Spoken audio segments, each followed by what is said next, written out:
Hey guys, what's up? Fan here again, and today I'm bringing you guys another video commentary slash guide, and the hero that I'm going to be covering today is going to be Jaina. Now, Jaina is of course classified as a ranged assassin, and she is one pretty much.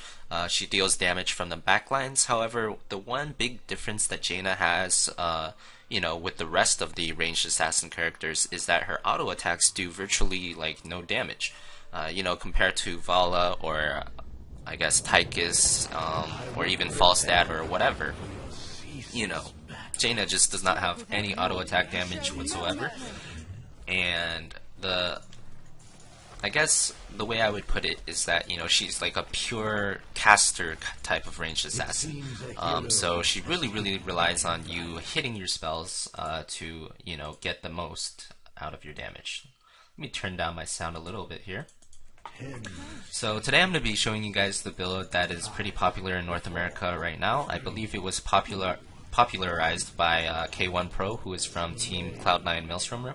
And, overall it seems to be a pretty assassin-orientated build. And basically what you're going to be aiming to do is, you're going to be aiming to try and get to their backline, so their healers or their assassins, and you're going to try and basically like one-shot them. Now, the way you're going to aim to do this is by, flanking or coming from fog of war, or just being really sneaky in general. Ow. So, level 1, there are a couple options of what you can take. Now, Deep Chill is normally pretty good, and it's the standard pick in my opinion. However, I think Deep Chill is a lot better in 5 vs 5s. In 1 vs 1s, this guy is like actually going to die.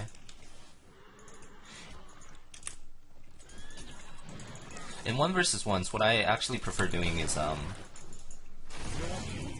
okay, so we finally managed to kill that guy. Like I was saying, in 1 vs 1s, I actually prefer Winter's Reach because, a lot of times there's like some really risky fights where I can't rely on my teammates to protect me in solo queue, which is what I'm doing right now. So I really like having this extra range. Without the extra range, if I just want to queue someone, there's a chance that they can jump on me and initiate. But with this extra range, there's really no way someone I'm trying to hit from max range would be able to initiate. And of course, anytime a target is standing still like that siege tank, you should always just like drop your Blizzard Cone of Code combo on them. Does a significant amount of damage. And I'm gonna kill this tower here because it gives a lot of experience. And go back to tap to refill my mana. Level 4, what we get is Envenom. Envenom is pretty standard because, it just gives you additional damage to assassinate whatever target you want to. Looks like this guy's dead, which is good. I'm gonna slow the Malfurion down here and just drop my combo. So the combo is basically WEQ Envenom, and you can see how fast that guy just got obliterated, that is. I guess I should talk a little bit about why the combo is WEQ, or why I like doing the combo in this particular order. And it's because if you cast Blizzard, you'll notice there's actually about a second time before the Blizzard wave actually comes down. So the moment you click it to the moment the Blizzard actually hits for the first time, there's like a second delay, right? So this guy's chasing me here. Gotta be a little careful at least. And hopefully you saw it right there, where I casted the Blizzard, and after about a second, the first wave of the Blizzard hit. So because of this, I like to cast my Blizzard first, just to start that 1 second timer, right? And then after I cast my Blizzard, I cast Cone of Code, and pretty much immediately after I cast Cone of Code, the first wave of the Blizzard hits. So in my opinion, this is just the more kind of, I don't know, it gets the damage out faster. If you do EWQ, then obviously you're going to have to wait longer for that Blizzard, which is not ideal, right? So once again, WEQ here. And the reason why I generally like casting E before Q is, of course, your E is very wide and it's a lot easier to hit than your Q.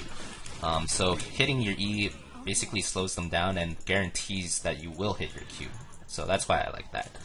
Level 7, what I like to get is Frostbitten. Frostbitten, of course, gives you the damage bonus from Frostbite, which is your passive. It increases from 50% to 65%, so it's essentially just more damage, right? Oh, whoa. Rajar and Chef and Contrarian are on my team. Interesting. Ow, ow, ow. Did not know that. These are all friends of mine, so it's pretty funny that I solo queued into a bunch of friends. But that's nice.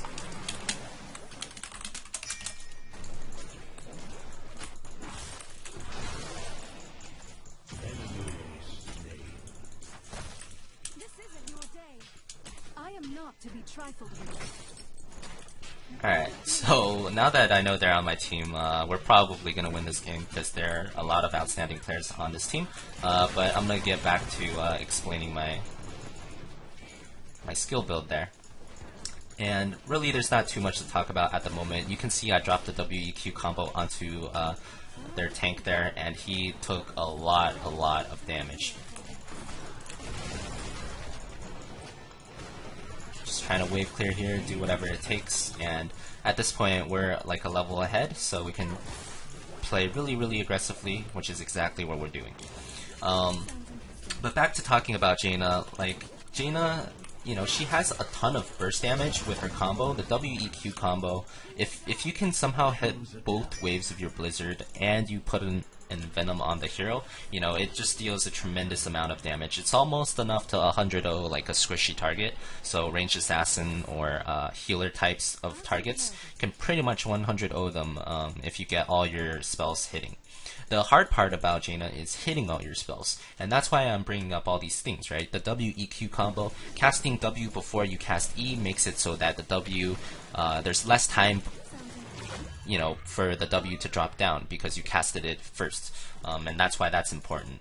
And once again, casting E before you cast Q is also important because E is easier to hit. You basically can't miss this if they're within your range, and you know, hitting your E slows them down by 20%, and then that makes your Q a lot easier to hit. So it's kind of just, you know, following this sequence of casting order that makes it so that you can hit your spells as easily as possible. I just saw someone here. There's the ETC here. Not sure why there's an ETC there, but I'm gonna poke him a little bit until he goes away.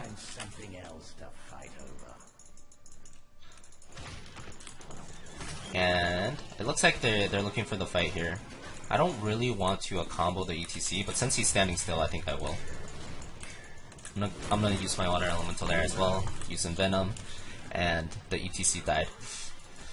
And I didn't really say too much about this, but obviously level 10, what you want to get is water elemental. Water elemental is, in my opinion, by far the strongest summon that you can get. You know, out of really all the summons in the game right now. It's better than Ultralisk, definitely better than Gargantuan, and even better than, like, you know, Rainer's Raiders or something. So almost certainly the best summon in the game. It has AoE splash damage that chills targets, which slows them down, and chill synergizes with your spells really nicely, right? And even when you're first casting your water elemental, it does initial damage in an area, which is really good, and it also chills in that area, and that chill is what allows you to instantly pull off you know, like a 4-spell combo with all your spells to basically one-shot an enemy.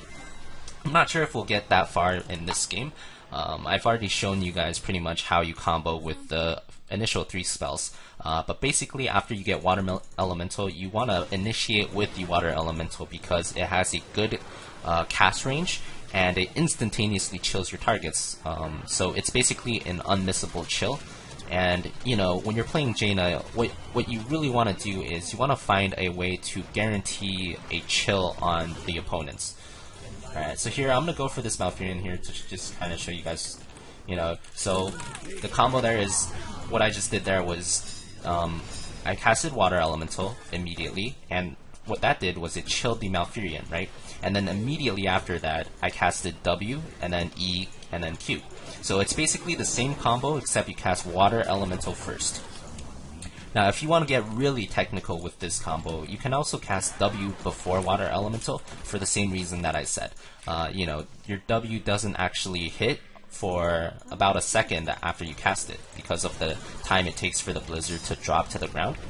And you know, the same concept applies to that combo. If you do W and then R, your R is going to be fast enough so that, you know, it's going to chill them before your first wave of your blizzard even hits. So it kind of achieves the same time saving technique that I was talking about there.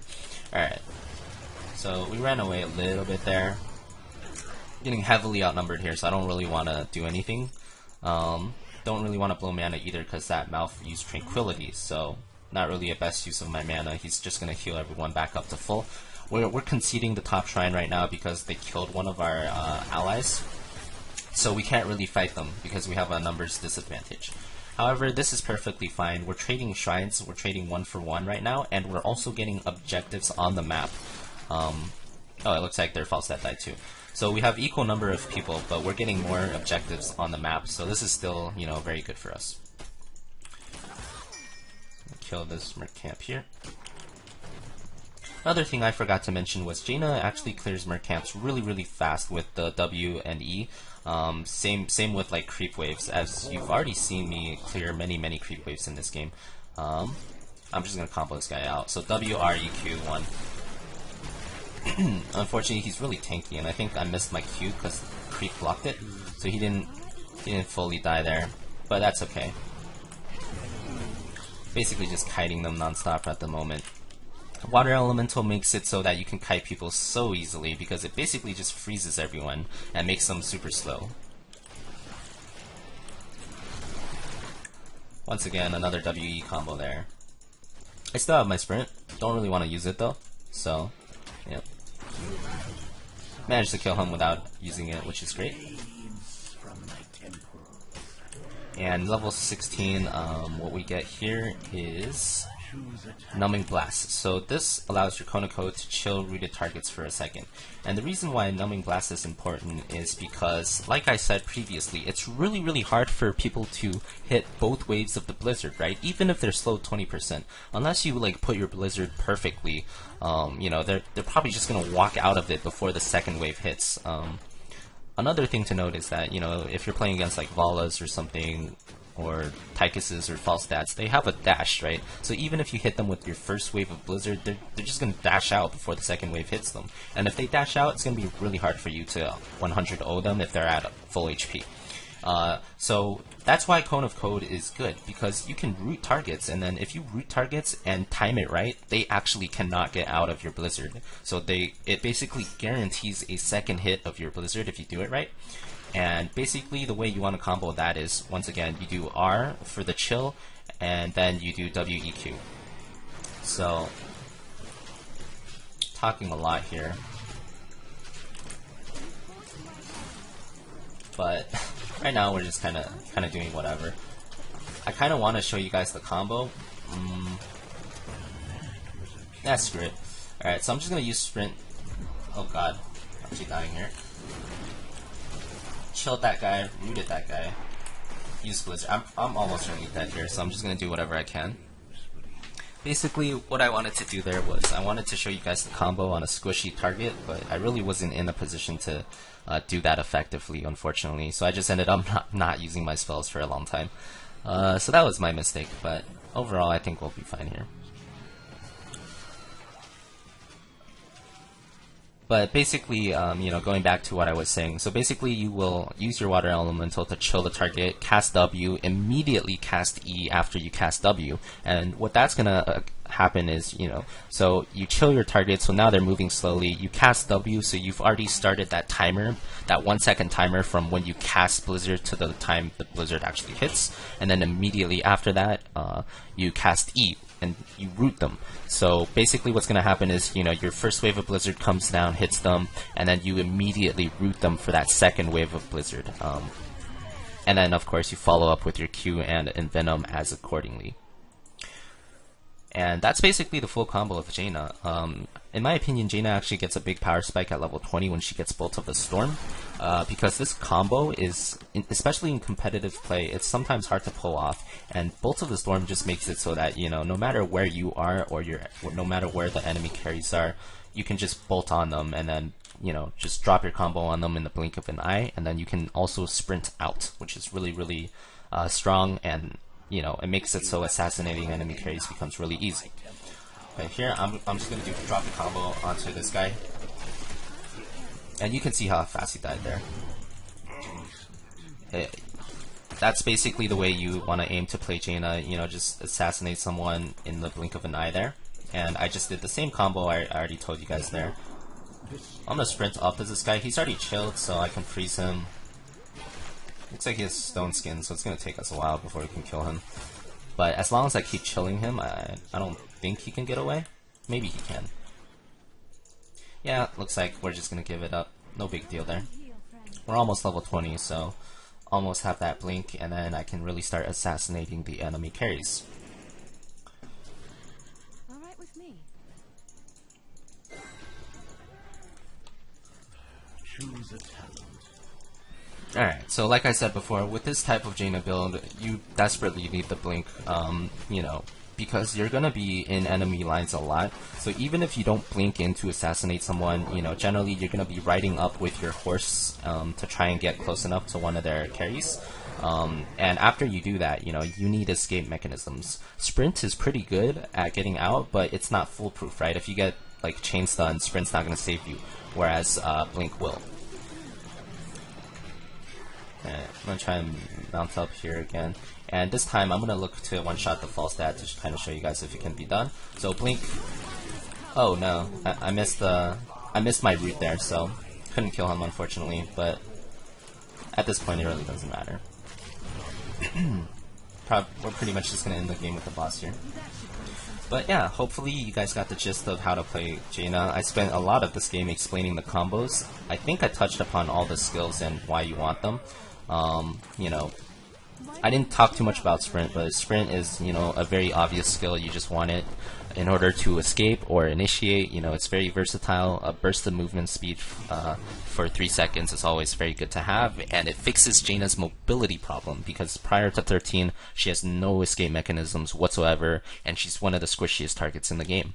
But yeah, other than that, I think I covered the entire talent tree. I hope you guys enjoyed this video. If you did, please make sure to comment, like, and subscribe to the channel. Of course, I will have a lot of other videos coming out, in which I'll be covering, the most recent and best skill builds for all the different characters. I'm gonna start making videos on tanks soon, but other than that, thanks for watching, guys, and I will see you guys next time.